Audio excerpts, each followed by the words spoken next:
పెద్దలు శ్రీ రామోజీరావు గారు స్వర్గస్థులైనారని తెలిసి నేను మరి మా సహచరులు మంత్రి పొన్నం ప్రభాకర్ గారు, ఎమ్మెల్యే దానం నాగేందర్ గారు, ఎమ్మెల్సీ మహేష్ గౌడ్ గారు, మరి ఇబ్రాహీంపట్నం ఎమ్మెల్యే గారు శ్రీ మల్రెడ్డి రంగారెడ్డి గారితో పాటు పెద్దలు మండలి చైర్మన్ గుత్తా సుఖేందర్ రెడ్డి గారు అందరం కలిసి వారి భౌతికాన్ని సందర్శించి ప్రగాఢ సానుభూతిని తెలియపరుస్తూ వారి కుటుంబానికి భగవంతుడు ఎల్లవేళలా దీవించి ఆశీర్వదించాలని కోరుకుంటూ, మరి శ్రీ రామోజీరావు గారి గురించి చెప్పాలంటే వారు చాలా చిన్న స్థాయి నుంచి కష్టపడి ఇవాళ ప్రపంచంలో ఒక పెద్ద వ్యాపారవేత్తగా, సామాజికవేత్తగా, మరి ఆర్థికవేత్తగా వారు పేరుగాంచినారు. కాబట్టి మరి అదే మార్గంలో వాళ్ళ కుటుంబం నడవాలని చెప్పేసి కోరుకుంటూ సెలవు తీసుకుంటున్నాను. Thank you.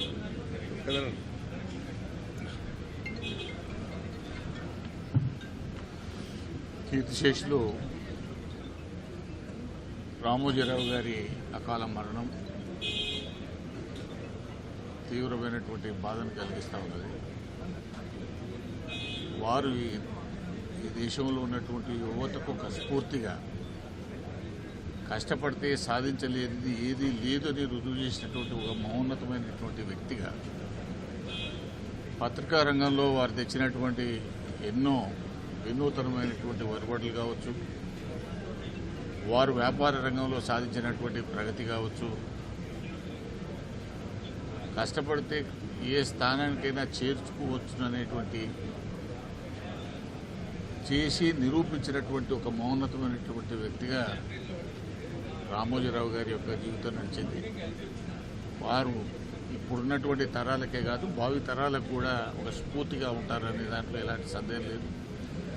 అలాంటి మహోన్నతమైనటువంటి వ్యక్తి భౌతికంగా మనతో దూరమైనప్పటికీ వారి ఆలోచన విధానం, వారు మార్గదర్శనం తప్పనిసరిగా మన అందరికీ కూడా ముందు ఉంటుందని చెప్పి ఆశిస్తూ భగవంతుడు వారి ఆత్మకు శాంతిని కలిగించాలని, అదేవిధంగా వారి కుటుంబ సభ్యులకు మనోధైర్యాన్ని కలిగించాలని చెప్పి ప్రార్థిస్తూ సెలవు తీసుకుంటాం.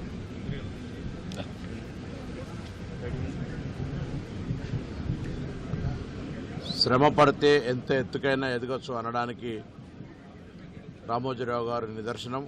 ఇంత ఉన్నత శిఖరాలకు ఎదిగినటువంటి వ్యక్తి అందరికీ ఆదర్శనీయుడు. వారి మరణం పట్ల తీవ్ర సంతాపాన్ని, వారి కుటుంబ సభ్యులకు ప్రగాఢ సానుభూతిని వ్యక్తం చేస్తూ తెలంగాణ రాష్ట్ర ప్రభుత్వం పక్షాన కూడా వారి యొక్క అంత్యక్రియల్ని అధికారికంగా నిర్వహించాలని గౌరవ ముఖ్యమంత్రి గారు ఇప్పటికీ ఆదేశించినారు.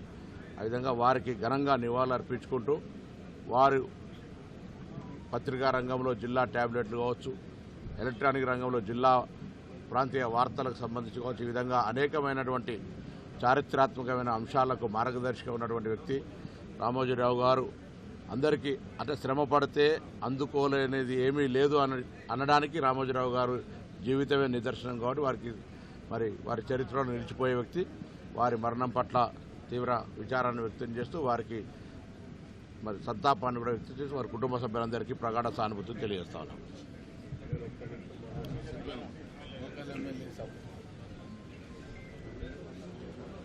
రామోజీరావు గారి యొక్క అకాల మరణం మా అందరికీ కూడా బాధ కలిగించింది. ఆయన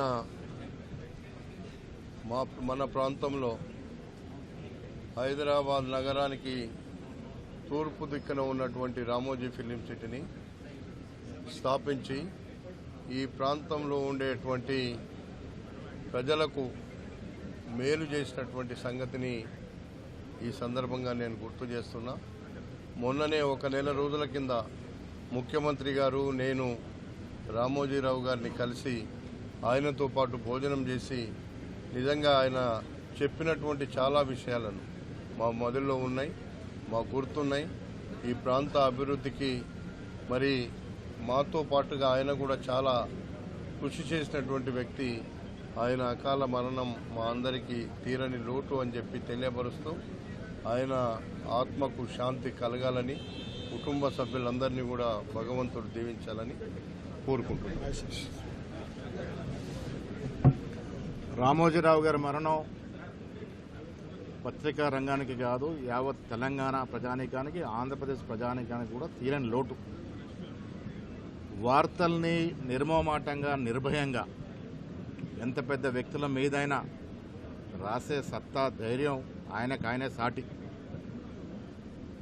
యూనివర్సల్ లాంటి స్టూడియోస్ గ్రూప్ వారు కడితే ఒక వ్యక్తిగా ఇంత పెద్ద స్టూడియో నిర్మాణం చేయడం అనేది ప్రపంచంలో ఒక రికార్డు.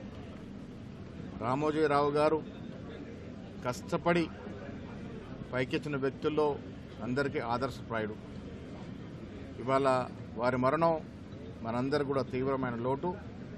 వారి మనసు, వారి ఆత్మకు భగవంతుడు శాంతి కలగాలని, పత్రికా రంగం వారి అడుగుజాడలో, వారు చూపిన బాటలో ముందుకు ఇంకా నడవాలని ఆశిస్తూ వారికి మనస్ఫూర్తి నివాళులు.